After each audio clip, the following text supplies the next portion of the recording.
કચ્છના બન્નીમાં ચિત્તા સંરક્ષણ પ્રોજેક્ટ અંતર્ગત ઇકોસિસ્ટમ મજબૂત કરવા માટે વન વિભાગ દ્વારા વધુ 20 કાર્યાળ કુદરતી રહેઠાણમાં મુક્ત કરવામાં આવ્યા છે। વનતારાની એમ્બ્યુલન્સ દ્વારા જામનગરથી લવાયેલા આ પ્રાણીઓને બોમા અને સોફ્ટ રિલીઝ પદ્ધતિથી અનુકૂલિત કરવામાં આવ્યા। અત્યાર સુધી 200થી વધુ કાર્યાળ પુનઃસ્થાપિત કરાયા છે। 660 એકરમાં દેશી ઘાસનું વાવેતર અને પશુ હોસ્પિટલની સુવિધાઓથી આ ઇકોસિસ્ટમ સમૃદ્ધ બની રહી છે।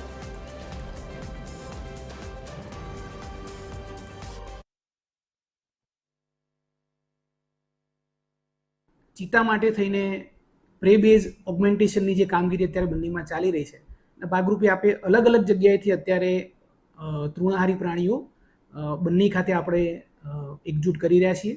એના ભાગરૂપે તાજેતરમાં જ આપણે જાણ્યું હશે કે 15 ઓગસ્ટના રોજ વનતારા તરફથી આપણને 20 કાળિયાર વન્ય પ્રાણીઓ આપણને મળ્યા છે। હર્બીવોર ઓગમેન્ટેશનની જે કામગીરી છે એમાં બ્લેકબકનું આપણે જે ઓગમેન્ટેશન છે એ નિયરલી 200 નંબરની આજુબાજુમાં અત્યાર સુધીમાં કરી લીધું છે અને બાકીની કામગીરી ચાલુ છે।